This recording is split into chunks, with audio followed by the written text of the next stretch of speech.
Assalamualaikum warahmatullahi wabarakatuh.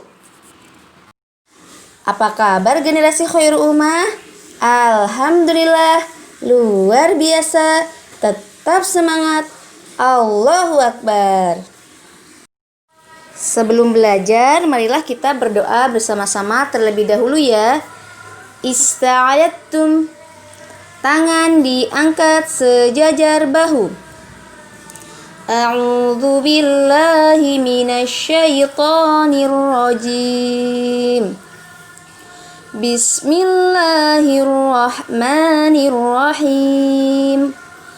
Allahumma anfa'na bima 'allamtana wa 'allimna ma yanfa'una wazidna ilman nafi'a.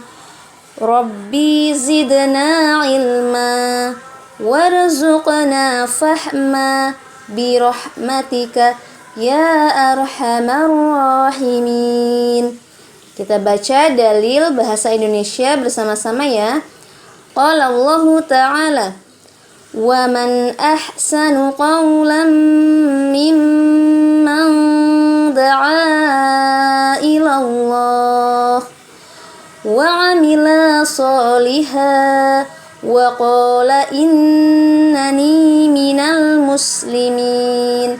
Artinya, siapakah yang lebih baik perkataannya daripada orang yang menyeru di jalan Allah, melakukan amal yang sholih dan berkata, sesungguhnya aku termasuk orang-orang yang berserah diri.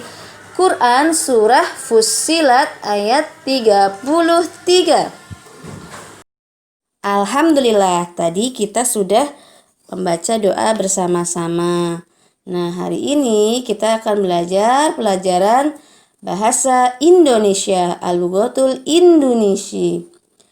Nah, pada kesempatan hari ini kita akan belajar tentang materi apa? Nah, sekarang sudah tidak mendengarkan cerita lagi ya. Tapi materi pada hari ini yaitu tentang intonasi. Intonasi, apa itu intonasi? Intonasi adalah tinggi rendahnya suatu nada pada kalimat yang memberikan penekanan dalam kata-kata tertentu di suatu kalimat. Jadi maksudnya adalah ketika kita berbicara, antum berbicara, itu kan pasti ada tekanan-tekanan ya. Tinggi, rendah, bertanya, minta tolong, kemudian minta maaf gitu. Nah, pasti ada nada-nadanya. Nah, itulah yang disebut intonasi. Baik, nanti kita akan belajar lebih lanjut ya bagaimana intonasi dalam sebuah kalimat. Pada hari ini kita akan belajar intonasi dalam menyampaikan berita, kemudian bertanya, dan meminta tolong. Nah, seperti apa intonasi yang tepat saat kita menyampaikan berita? Bagaimana intonasi yang tepat saat kita bertanya? Bagaimana intonasi yang sesuai ketika kita meminta tolong kepada orang lain? Nah, perhatikan contoh-contoh berikut ya, sholih-sholihah. Yang pertama, menyampaikan berita. Perhatikan intonasi dalam menyampaikan berita. Berita 1. Dalam rangka memperingati Tahun Baru Islam, sekolahku mengadakan lomba-lomba.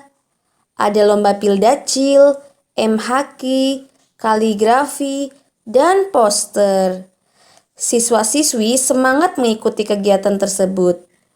Aku mengikuti lomba MHQ Juz 30.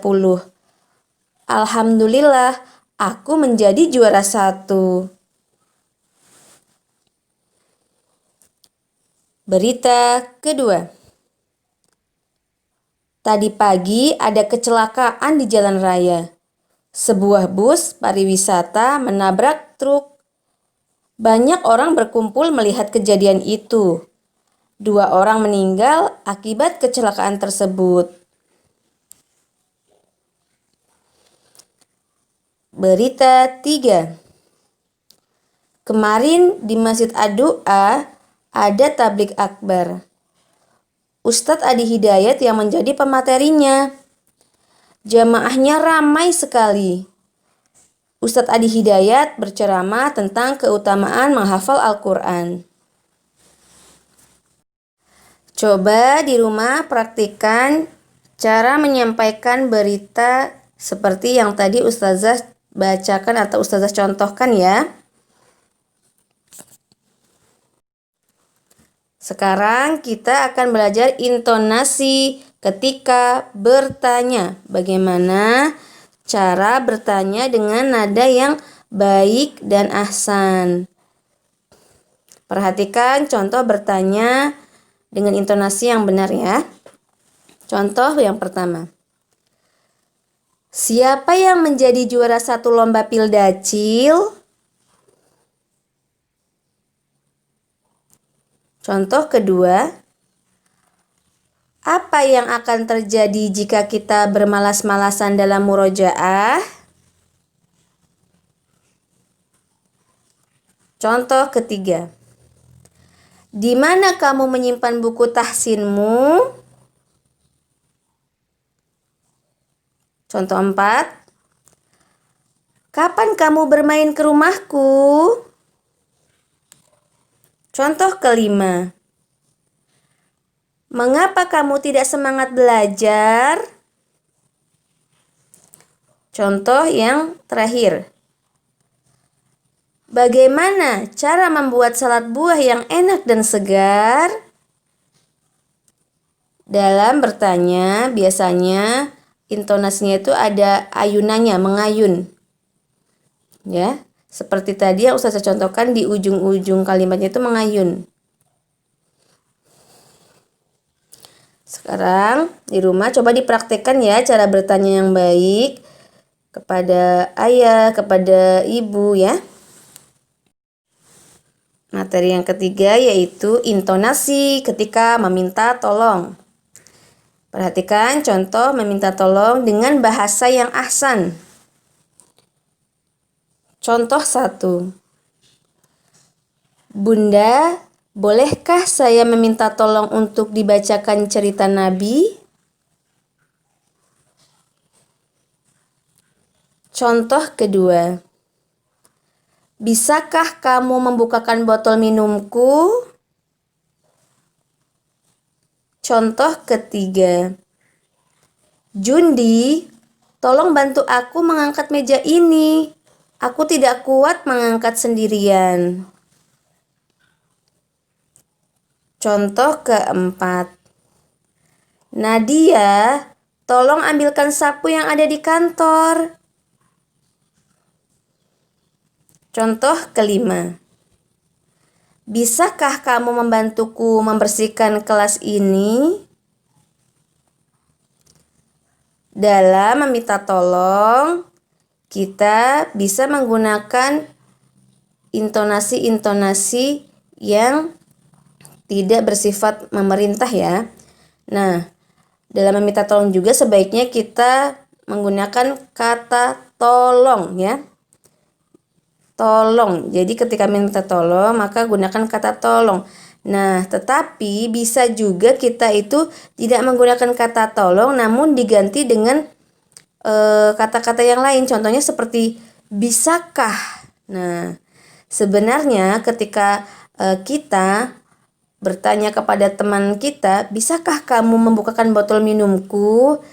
Itu kan bertanya, tetapi sebenarnya pertanyaan itu mengandung pertolongan. Jadi sebenarnya kita tuh ingin meminta tolong, tetapi dengan cara bertanya. Bisakah kamu membukakan botol minumku?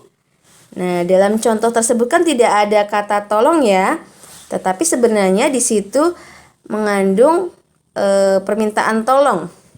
Ya, meminta tolong. Lalu kemudian di contoh yang kelima juga ya, bisakah kamu membantuku membersihkan kelas ini? Nah, di sini juga tidak ada kata tolong, tetapi sebenarnya di sini tujuannya juga meminta tolong dengan cara bertanya terlebih dahulu. Bisakah kamu membantuku membersihkan kelas ini? Nah, insya Allah bisa dipahami ya solih-solihah. Coba dipraktikkan di rumah ketika meminta tolong kepada abi atau umi atau kepada kakak. Maka gunakan cara meminta tolong dengan bahasa-bahasa yang ahsan ya. Dengan bahasa yang tidak membentak, dengan bahasa yang halus ya tentunya. Sekian materi pada hari ini tentang intonasi. Ustazah akhiri. Wassalamualaikum warahmatullahi wabarakatuh.